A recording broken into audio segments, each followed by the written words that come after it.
네, 우리 내일 공과하도록 하겠습니다. 먼저 우리가 1장을 통해서 웨스트민스터 신앙고백서 1장을 통해서 이 성경에 대해서 배웠습니다. 성경이 무엇인지, 계시가 무엇인지에 대해서 배웠고, 이제 2장에서는 성경이 이야기하고 있는 이 하나님, 성경은 하나님의 말씀인데 그 하나님이 누구인가에 대해서 2장은 밝히고 있습니다. 그래서 하나님이 어떤 속성을 가지고 있는지, 하나님이 어떤 특성을 가지고 있는지, 그리고 이 삼위일체 하나님이란 무엇인가에 대해서 이 2장은 밝히고 있는 것이죠. 그래서 오늘은 2장의 1항과 2항, 3항, 2장은 1, 2, 3으로 이루어져 있습니다. 이 1항과 2항과 3항을 다 이렇게 공부하면 되겠습니다. 먼저 이 웨스트민스터 신앙고백서의 내용을 한번 읽어보면, 살아계시고 참되신 하나님, 하나님은 살아계시죠. 거짓이 아니라 참이십니다. 진리이십니다. 근데 그 하나님은 오직 한 분뿐이시다. 한 분뿐이시죠. 다른 하나님은 없습니다. 그는 존재하심과 완전하심에 있어서 무한하시고, 이 하나님의 존재에 있어서 완전하시다. 불완전한 것이 아니라 완전한 하나님이시고 무한하다. 한계가 없으신 하나님이시다라는 것이죠. 그리고 가장 순결한 영이시다. 하나님 자체가 거룩 그 자체입니다. 그리고 영이시기 때문에 보이지 않고 육체를 가지고 있지도 않고 육체의 부분도 없고. 근데 이제 우리가 성경을 보다 보면 뭐 하나님의 손이라는 표현이라든지 뭐 하나님의 얼굴, 뭐 이런 얼굴을 너를 향하여 드사, 이런 표현들이 있잖아요. 이런 표현들은 하나님이 진짜 얼굴이 있고 하나님의 손이 있고 이런 것이 있어서라는 있기 때문에 이런 표현을 하는 것이 아니라, 하나님은 영이시기 때문에 그런 육체가 없습니다. 이러한 표현이 있는 이유는 인간 편에서 이해하기 쉽도록 하나님이 그렇게 표현을 해 주시는 것이죠. 무슨 뜻인지 이해가 되십니까? 우리가 인간이 하나님을 이해하기 쉽도록 하나님의 손이고 하나님의 얼굴이고 라고 하는 이런 표현들을 하나님께서 하시는 것입니다. 하나님은 육체가 없으신 분이십니다. 육체의 부분도 손이나 얼굴 없는 분이세요. 그리고 정욕도 없으시다. 욕심이 없으시고 변하지도 않으시고, 태초부터 지금까지 하나님은 절대로 변하지 않으시는 그런 하나님이시죠. 그리고 광대하시고 크다라는 것이죠. 그리고 영원하시며, 하나님은 이 영원, 이 시간이라는 개념이 하나님에게는 적용이 되지 않습니다. 태초부터 이 세상의 종말, 또 그 이후까지 하나님은 영원하신 분이시기 때문에 시간의 개념이 이렇게 적용되지 않으시는 분이시고, 또 완전히 이해할 수 없는 분이시고, 완전히 이해할 수 없다. 제가 예전에 한번 아이들에게 설명했었던 적이 있었는데, 하나님이 우리를 창조하실 때, 인간을 창조하실 때 하나님의 형상을 따라서 창조를 했는데, 이 형상이라는 것이 하나님의 그런 외형적인 모습이 아니라 하나님의 성품을 따라서, 하나님의 그런 성품을 따라서 이렇게 창조되었다라고 이야기를 했습니다. 그런데 하나님의 그 성품이 하나님의 모든 성품이 아니라 그 수많은 성품 가운데 한 가지, 인간에게 그것을 인격이라고 하는데, 그것을 가지고 인간을 창조하신 분이시죠. 그래서 인간은 그 하나님이 우리에게 주신 그 부분만을 하나님을 이해할 수 있지, 나머지 부분들은 이해할 수 없다라는 것이죠. 아무리 연구하고 아무리 공부하고 아무리 하나님을 알려고 노력을 해도 하나님이 우리에게 알려주시지 않는 이상 우리는 하나님을 알 수가 없다라는 것입니다.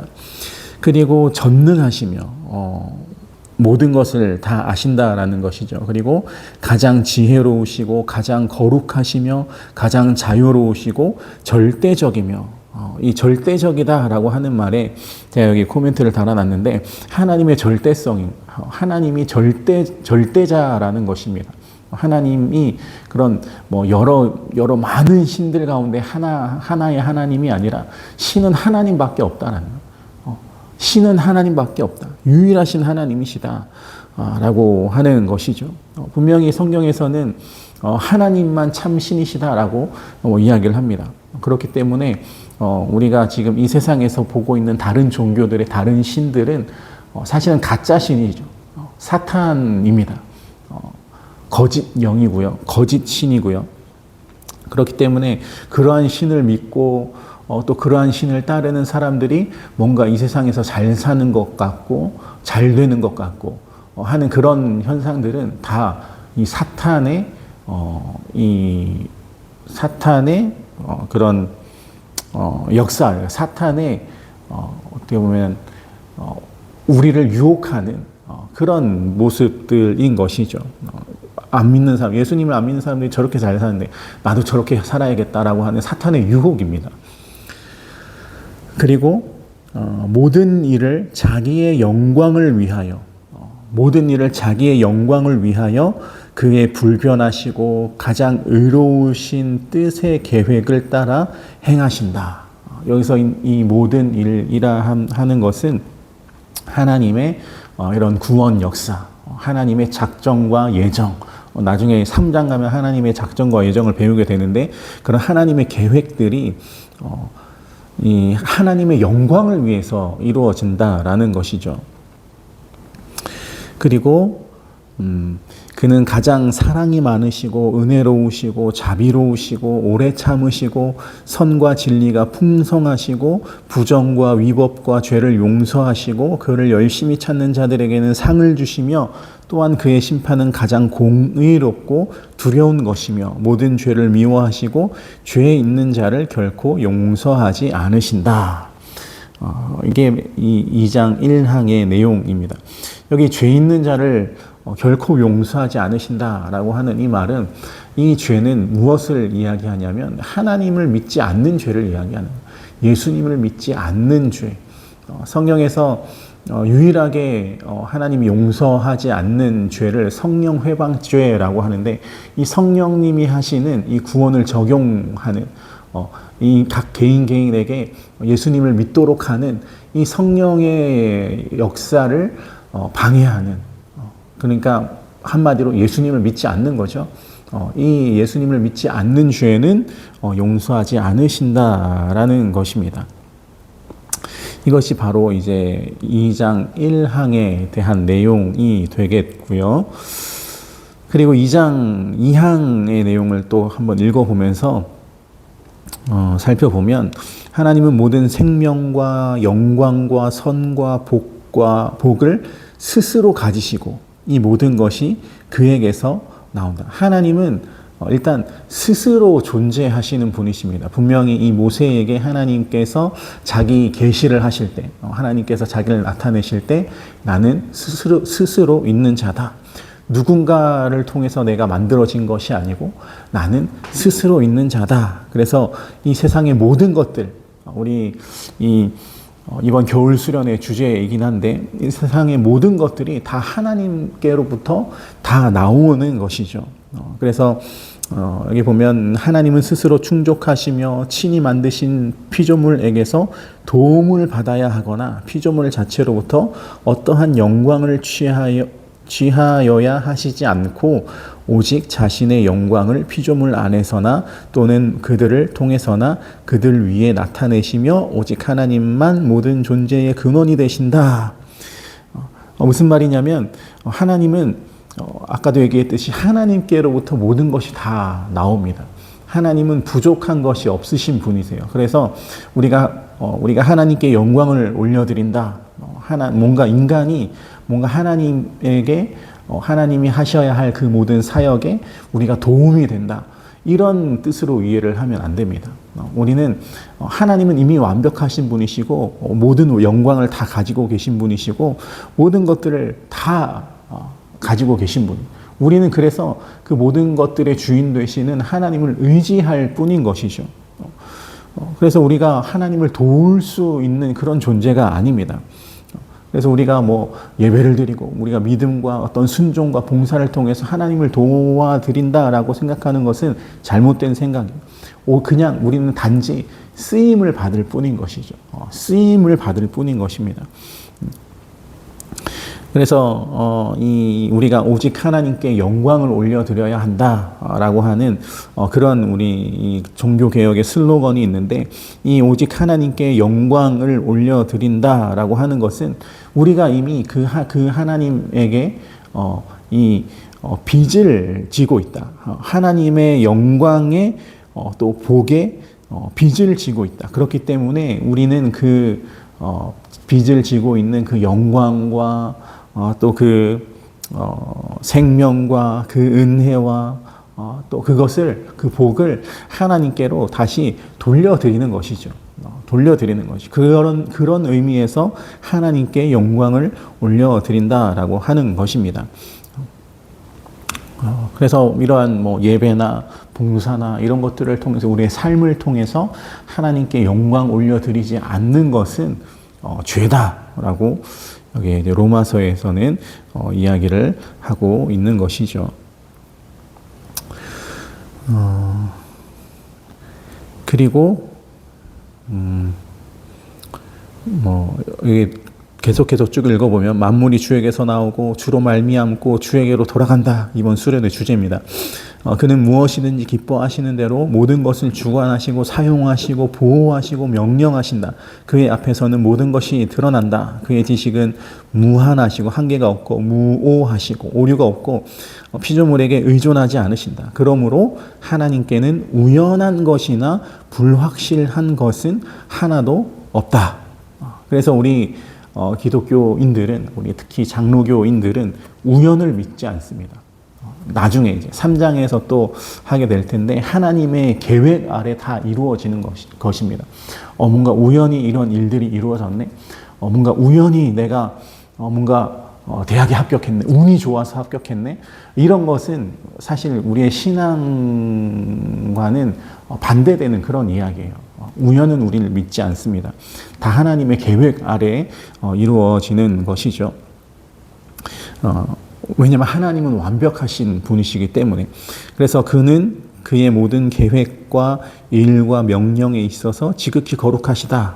천사와 사람과 그의 모든 다른 피조물들이 드리는 예배와 봉사와 복종은 하나님께 돌려야 하며, 또한 하나님은 그것을 요구하시기를 기뻐하신다.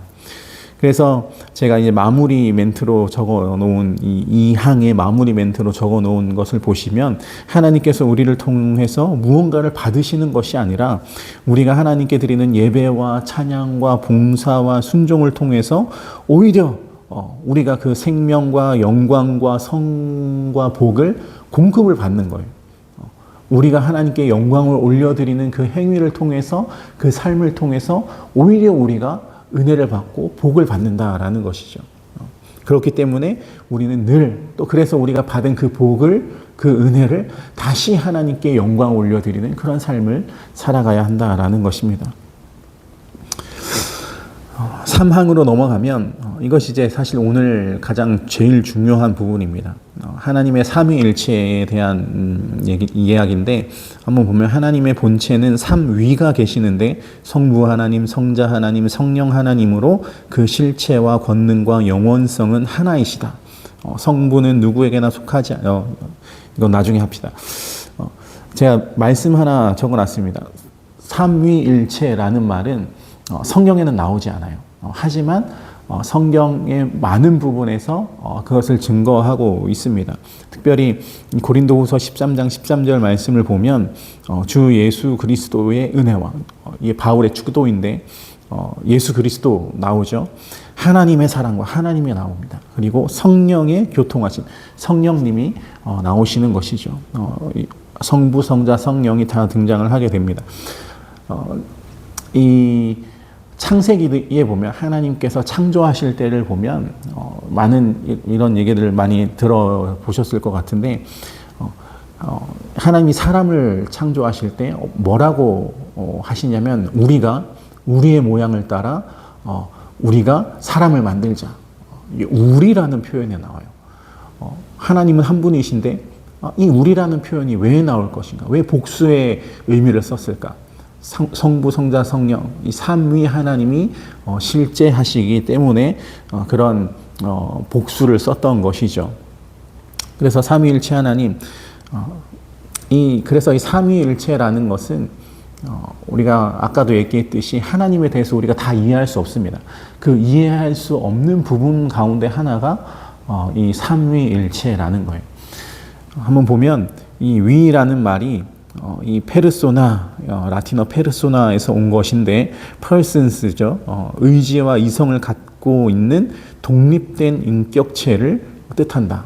즉 하나님은 한 분이신데 각각 구별되는 세 가지의 독립체가 있다라는 것. 이게 사실 말이 안 되는 거죠. 한 분이신데 세 개의 인격체를 독립되는 이 인격체를 동시에 가지고 계신다라는 것입니다.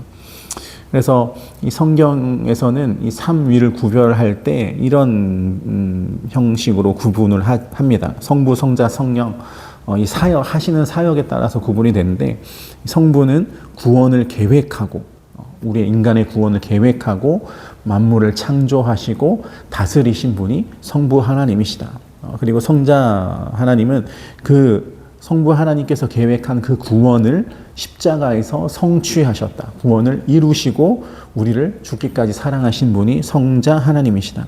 그리고 성령 하나님은 그 성자 하나님께서 그 십자가에서 성취하신 그 구원을 우리의 마음에 우리의 각각 모든 성도들의 마음 속에 그것을 적용시켜 주신다. 이 말은 무슨 말이냐면 예수님을 믿도록 해 주신다라는 것이죠. 그래서 우리가 그 믿음을 가지고 천국에까지 이르도록 인도해 주시는 분이 성령 하나님이시다라는 것입니다.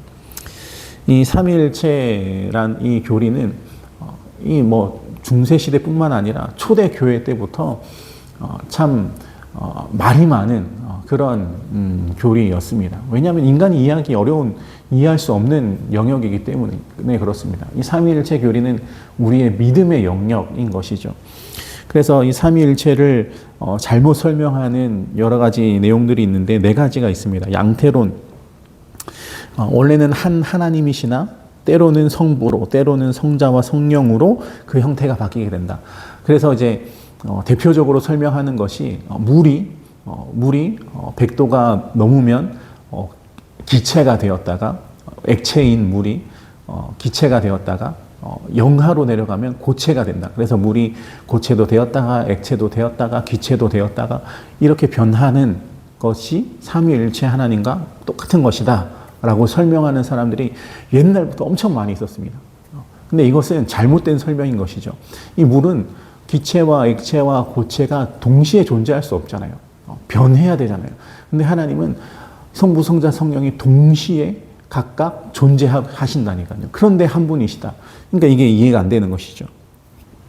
그리고 삼심론, 한 하나님이 아닌 세 분의 각각 하나님이 계신다라는 주장이죠. 삼위는 있지만 일체가 아니라는 거예요. 성부, 성자, 성령님이 다 따로 계신다라는 것이 삼신론이다. 그리고 양자론, 흠없이 산 예수님을 하나님이 양자로 삼으셨다. 예수님은 신이 아니다. 성부, 성자, 성령은 모르겠고 성자 예수님은 신이 아니다. 하나님이 이 땅에 살아가는 많은 사람들 가운데 특별히 착하고 특별히 거룩하고 특별히 하나님 마음에 드는 그 예수님을 선택해서 양자로 삼으셨다. 그래서 하나님의 아들이다라고 이야기하는 것이다. 그분이 예수님이다라고 하는 것이 양자론입니다. 종속론, 종속론은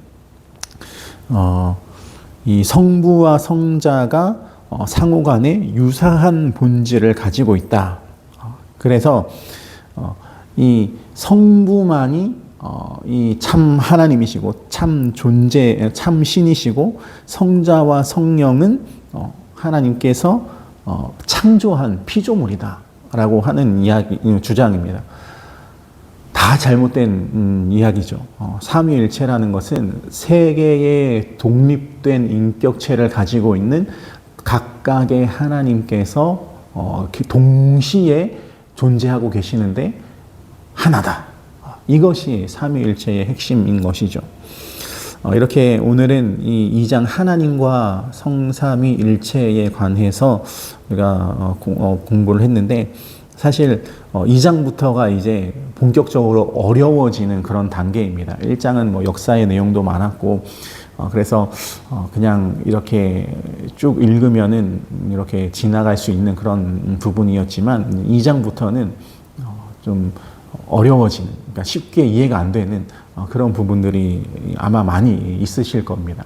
하지만 이것을 우리가 믿음으로 받아들이고, 이것을 또 여러 번 반복해서 읽어보고 또 이렇게 공부해 보면서 아이들에게 정말 좋은 그런 성경 공부를 해 주셨으면 감사하겠습니다. 시간이 많이 지났는데 한번 잘 보시고 잘 요약해 주시고 잘 부탁드립니다.